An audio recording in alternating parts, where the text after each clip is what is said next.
Kung good vibes ang hanap mo, dito ka na sa sigurado! Mula sa mga istoryang nagbibigay ng inspirasyon hanggang sa mga kwentong may dalang solusyon. Mga balitang pampagaan ang pakiramdam at pampaganda ng araw. Hindi lang ba sa good news, kundi the better news. Mula Lunes hanggang Biyernes, 1:00 ng tanghali sa DZRH TV. Magandang araw Pilipinas! Nasa ang sulok ka man ng bansa, kasama ka sa aming misyon, ang ibahagi ang good news. Sa programang hindi lang basta balita ang hatid, kundi mga kwentong puno ng pag-asa, inspirasyon at mahalagang kaalaman.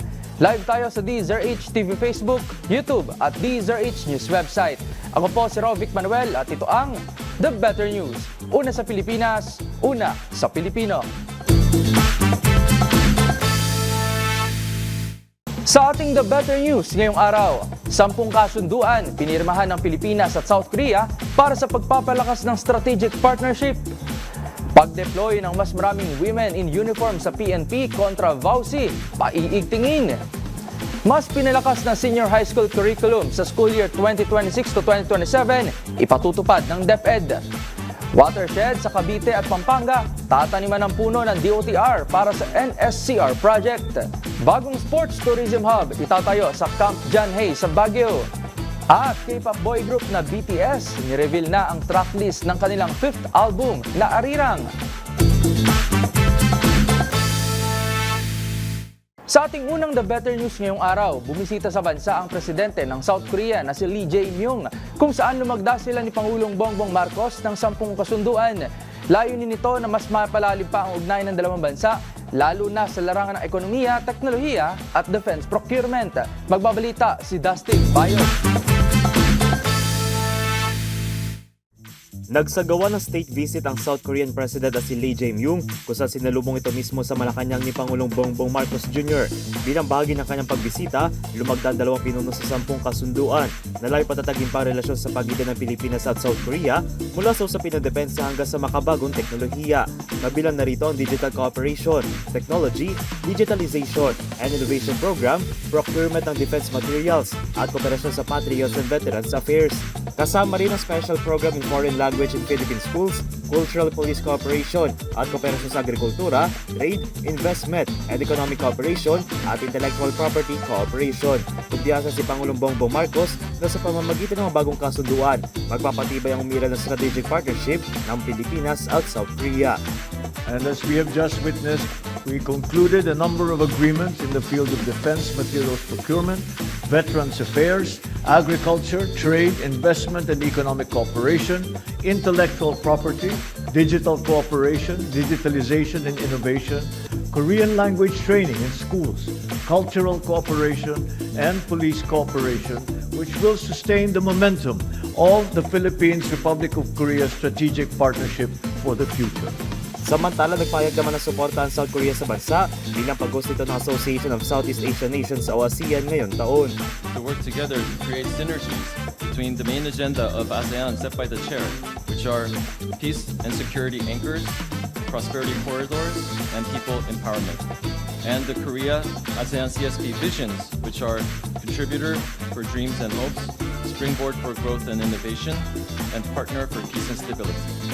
Para sa DZRH TV, ito si Dustin Bayon. Una sa Pilipinas, una sa Pilipino. Bilang paggunita naman ngayong buwan ng kababaihan, inaasahang magde-deploy ng mas maraming women frontliners ang Philippine National Police para tugunan ang mga kaso ng VAUSI o Violence Against Women and Children. Sa isang media interview, sinabi ng PNP, umakyat na sa mahigit 5,000 calls ang kanilang natanggap noong nakaraang taon sa pamamagitan ng single nationwide system. Ayon kay PNP Chief General Jose Melesio Natates Jr., ang mga biglang pagsipa ng mga natanggap nilang tawag ay bunsod umano ng tumataas na tiwala ng mga Pilipino sa naturang sistema. Bilang pagpapalakas ng naturang programa, uunahin ang pagtatalaga ng mas maraming babaeng opisyal sa mga barangay upang tumulong sa mga biktima. Layunin nito na makapagbigay pa ng mas maunawain at mas angkop na pagtugon sa mga sensitibong sitwasyon. Sa iba pang balita, mas pinalakas pa ng Department of Education o DepEd ang senior high school curriculum para sa school year 2026 to 2027. Kabilang na riyan ang pagtatakda ng 2 pangunahing track at ang pagpapalawig ng work immersion ng senior high school students. Ang The Better News ihatid ni Mili Borja.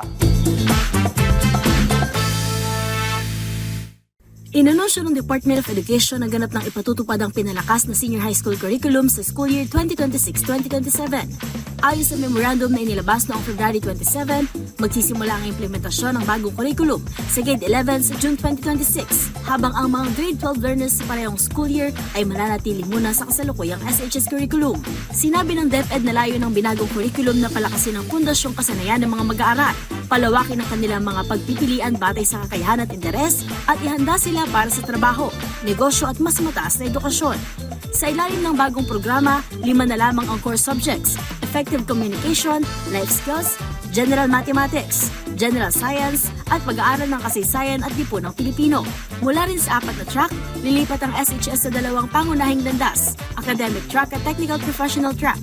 Kailangan iayon ng mga paaralan ng kanilang subject offerings sa bagong 2-track model.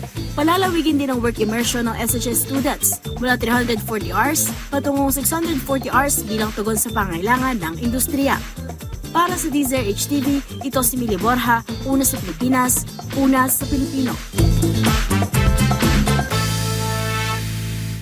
The Better News naman para sa mga kababayan natin sa Pampanga at Cavite.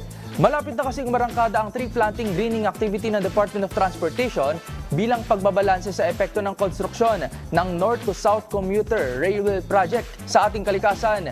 Ang mga detalye sa report ni Arnold Herrera. Kasado ng tree planting activity ng Transportation Department na aabot sa 690,000 bilang ng puno sa darating na Hulyo. Isa sa gawang tree planting activity sa Sapang Bato Angel City, sa Cubia sa Mabalacat sa Pampanga, gayon sa Matagondon sa Cavite. Itinakdang greening activity ng DOTR bilang isa sa mga kondisyon kapalit ng ipinagkaloob na tree cutting permit para sa nagpapatuloy na North-South Commuter Railway o NSCR project Calamba Extension. Ayon kay Transportation Secretary Giovanni Banoy Lopez, pagyayamanin ang 2 watershed upang palakasin ang proteksyon mula sa pagbaha habang tinitiyak ang malinis na source ng tubig sa mga apektadong lugar. Kaugnay nito, nagsagawa na ng joint ocular inspection ng DOTR, Department of Environment and Natural Resources, BCDA, at mga lokal na grupo para tiyakin ang maayos na implementasyon ng programa. Layon ng inisyatiba na iangat sa 1.2 milyong puno ang maitanim sa 18 sites sa Bulacan, Pampanga at Cavite na sinimulan noon pang 2024. Sa oras na matapos, ang NSCR project ay inaasahang ko-konekta sa Metro Manila, sa Central Luzon at Calabarzon sa 2032. Para sa DZRH TV, ito si Arnold Herrera. Una sa Pilipinas, una sa Pilipino.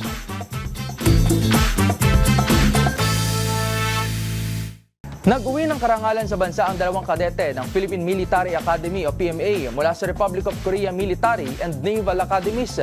Kabilang sa pangunahing parangal na natanggap ng 2 kadete ay Star Cadet Award para sa overall excellence. Ang buong detalye sa report na ito. 2 kadete mula sa Philippine Military Academy ang nagtapos ng may karangalan mula sa Military at Naval Academies ng South Korea. Sila ay sina Gidson Domingo, 24 years old, at Limuel Ego Ogan, 25 years old, na nakatakdang sumali sa Philippine Army at Philippine Navy ayon kay PMA spokesman Lieutenant Jesse Nestor Saludo. Sinabi ni Saludo na si Domingo, tubong Kabakan, North Cotabato, ay nagtapos ng kanyang Bachelor of Science in International Relations sa Republic of Korea Military Academy. Si Ego Ogan naman ng bayan ng Compostela sa Davao de Oro ay nagtapos ng Bachelor of Science in Oceanography sa Republic of Korea Naval Academy. Sinabi ni Saludo na nakamit ni Domingo ang 3 pangunahing pagkilala, kabilang na ang Star Cadet Award para sa overall excellence bilang first class cadet. Sina Domingo at Ego Ogan ay kapwa original member ng PMA bagong Sinag Class of 2024 at parehong ipinadala sa South Korea sa ilalim ng programang Foreign Pre-Commissioning Training Institution Program sa pakikipagtulungan ng Service Academies ng Republic of Korea. Para sa DZRH TV, ito si Rovic Manuel. Una sa Pilipinas, una sa Pilipino. Samantala, sumelyo naman ng isang Memorandum of Agreement o MOA ang Metropolitan Manila Development Authority o MMDA at ang Global Electric Transport o GET Philippines para palawigin ang biyahe ng Electric Love Bus Program. Ito ay para mabawasan ang bigat sa pamasahe ng mga commuter, gayon din ang tagal ng paghihintay ng mga masasakyan. Ang mga detalye ihahatid ni James Galange. Magtutulungan ng Metro Manila Development Authority o MMDA at Global Electric Transport o GET Philippines na maibsan ang hirap ng mga commuter sa biyahe, lalo na tuwing rush hour. Sa nilagda ang Memorandum of Agreement, nagkasundo ang dalawa na palalawigin ng mga de-deploy na love bus sa Metro Manila. Ayon kay MMDA Chairman Atty. Don Artes, ang inisyatibang ito ay kalinsunod sa alayunin ni Pangulong Bongbong Marcos na mabawasan ang polusyon, maibsan ang trapiko sa mga pangunahing kalsada at maging mas komportable ang biyahe ng mga pasahero. Kung saan sa ilalim ng MOA magsisimula ang biyahe ng 10 love bus sa huling linggo ng Abril at narito ang mga magiging ruta.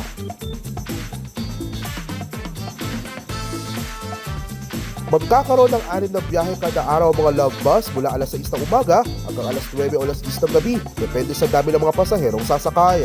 Habang ang bawat love bus naman ay may kayang magsakay na hanggang 30 pasahero. Samantala, plano rin ng MMDA na mas palawigin pang naturang programa hanggang sa mga syudad sa Metro Manila.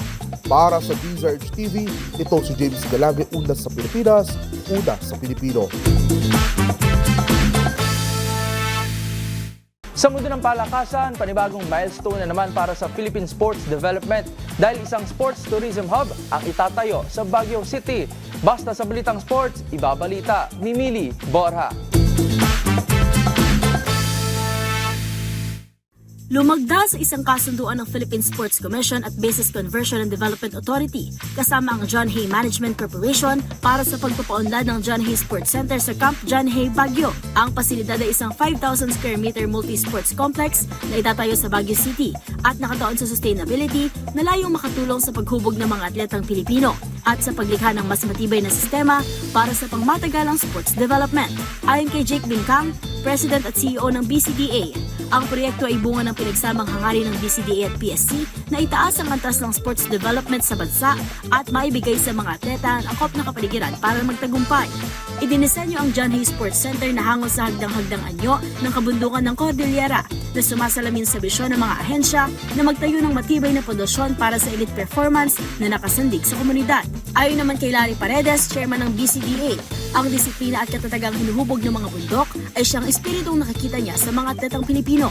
Binigyan din ni Patrick Gregorio, chairman ng PSC, na ang mga proyektong gaya nito ay nakasandig sa matibay na partnership at tiwala at bahagi ng mas malawak na layunin ng nation building sa pamamagitan ng sport. Inaasahang magsisilbi ang John Hay Sports Center bilang isang public recreational facility at sentro ng sports tourism na maghahatid ng mga training camp, torneo at long stay programs na makatutulong sa lokal na ekonomiya at sa pagpondo ng mga regional training centers sa buong bansa. Para sa DZRH TV, ito si Mili Borja, una sa Pilipinas, una sa Pilipino.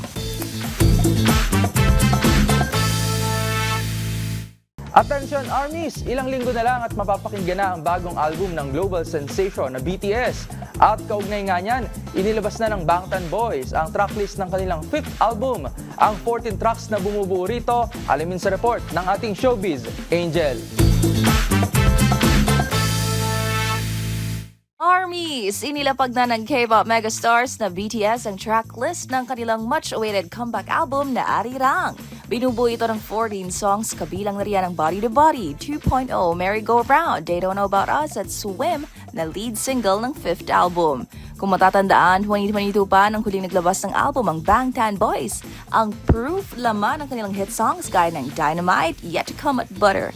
Mapapakinggan ang new songs ng BTS sa March 20 na susundan ang kanilang special performance sa historic Gwanghwamun Square sa Seoul, South Korea na maaari ring mapanood ng live sa Netflix. Habang sa March 27 naman ay i-release ang BTS The Return documentary film tampok ang kanilang paggawa ng Arirang. Para sa DZRH TV, ito po rin Showbiz Angel, una sa Pilipinas, una sa Pilipino. At dyan na po nagtatapos ang aming paghatid ng mga balitang siguradong pampagaan ng pakiramdam, pampaganda ng araw at pampasigla ng inyong buhay. Magsama-sama muli tayo bukas para sa panibagong hanay ng mga kwentong hindi lang basta good news, kundi the better news. Para naman sa ating mga viewer online, huwag kalilimutang mag-comment ng inyong feel-good stories sapagkat ang maliit na kwento ngayon, maaaring maging malaking inspirasyon bukas. Ito ang The Better News. Ako si Rovic Manuel, ang DZRH TV, una sa Pilipinas, una sa Pilipino.